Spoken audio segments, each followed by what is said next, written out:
Welcome back to the channel, everybody. I hope you guys are having another awesome day. It's Rick coming back at you, and I want to piggyback on yesterday's video. If you didn't watch yesterday's video, make sure you go back and watch it because it talks about where our money is actually going, because we are in a financial shift right now. And those people that aren't educating themselves on this financial shift will get left behind. And so you want to make sure you stay ahead of the curve. And the other thing that we talked about, which I'm going to briefly touch on in this video, is Web 3.0, what exactly it is, because that's another huge transition that we're making right now, is the move from Web 2.0 over to Web 3.0. But before I do get into that topic, I want to make sure that you guys smash that subscribe button, turn on the bell notification, because I am dropping straight heat every single day. This is going to help you understand what changes are being made in our society from a financial standpoint, but also some tips, tricks, and strategies that are going to help you reprogram your subconscious mind for the success that you seek. So without further ado, let's talk about this Web 3.0 and what exactly it is. So I'm going to break this down so that you understand how Web 1.0 worked, how Web 2.0 works, because that's currently where we're at right now, and how Web 3.0 works and why, in my opinion, it's going to be absolutely massive, but also game-changing because it checks off a lot of the boxes for what people actually want for internet use. So Web 1.0, easiest way to think about it was AOL. We all remember the dial-up little AOL discs that they used to send to us in the mail. Now, what made that pretty just standard, straightforward was you could only be given information on Web 1.0. So you would only see what AOL allowed you to see. You couldn't make changes to anything. You couldn't build your own website. It was just, hey, you're connected to the internet, but this is what we're going to show you. So you had your chat rooms, your news, information, ads, things like that. But that's all you got. You only got information that was put in front of you and nothing else. You couldn't put your own content out there.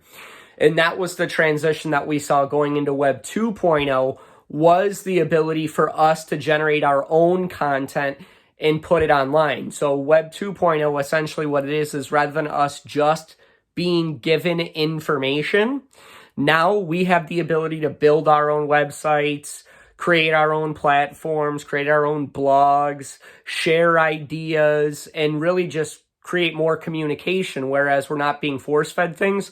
We're able to kind of interact with each other, interact with the news, how we're going about sharing information. Web 2.0 changed that. So it wasn't just an in-your-face, here it is. It's, okay, let's interact a little bit more, share ideas, and be able to create together.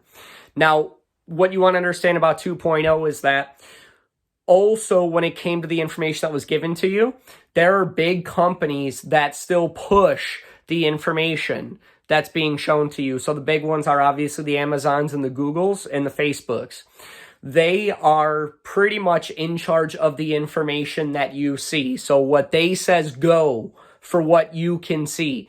So yes, you're getting information. You have access to a lot more information, but also keep in mind that that information is still pretty restricted based on the parties that actually control what's going on the internet. So that's Web 2.0, is it does give you the ability to communicate with other people and share ideas and create websites, but it's still pretty strict with who is able to share this information because there are just a few companies who actually control Web 2.0. Now, here's why I think Web 3.0 is going to be massive and what it actually is. So what Web 3.0 essentially is Web 3.0, still look at it the same way as the internet, but instead of it being regulated by 4 or 5 different companies, it's regulated by a community. So how this works is this is actually based on a crypto. I'm going to base this on a cryptocurrency like ETH, because that's one of the biggest ones for blockchain technology right now. And blockchain technology is what's going to help usher in Web 3.0. So ETH, Ether, is the actual blockchain or the internet, if you'd like to look at it that way. So how Web 3.0 varies from Web 2.0 is anybody that owns any Ether cryptocurrency has a say in what gets put out in Web 3.0. So it's no longer 4 or 5 companies restricting the information. You can have millions of people that are able to look at information and release it. Now, some of you might be thinking, well, that's bad.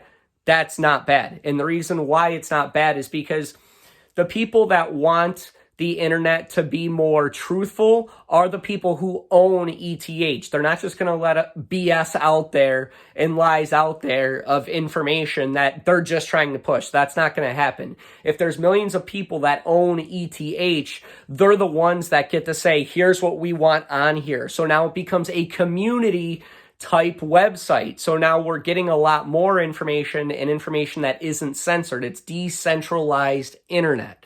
So that's the way to think about it itself. And why I believe it's going to be big is think about how important it is for us as a society right now to have access to information that we have confidence in, that we don't believe is being manipulated. It's extremely, extremely important for us in today's society.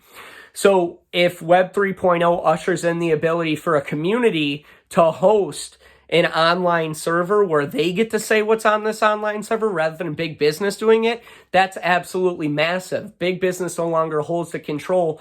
The people do. So that's why I believe that Web 3.0 is going to be absolutely massive. But also keep in mind that there are a lot of different apps and protocols that can be built on Web 3.0 as well. And when I say apps and protocols, just think about Web 3.0 like a software. This is the biggest and best software that we've ever seen for computers itself. And now we're going to have the ability to use this new software to build whatever we want. We're going to be able to build into the metaverse. We're going to be able to build more interconnected websites. We're going to be able to see information and not be restricted by this information, but we're also going to control the information that goes on there as a community. So I wanted to share this with you, and this is why I think that Web 3.0 is going to be absolutely massive, because it gives us the ability to be able to have actual people come together and say, this is important, this needs to be put out there, people need to know about this. So I wanted to share that with you guys so that you have an idea about the basics of what Web 3.0 is and why it's important that you understand how it works and how to get invested into it as well, if that's something that you're interested in. So I hope that this video helped you guys. If it did, give it a big thumbs up. Other than that, make sure that you smash that subscribe button, turn on the bell notification, because I am giving you updates with what's happening in our world and changes that are happening in our world, because we are in a time right now where our day-to-day lives are going to change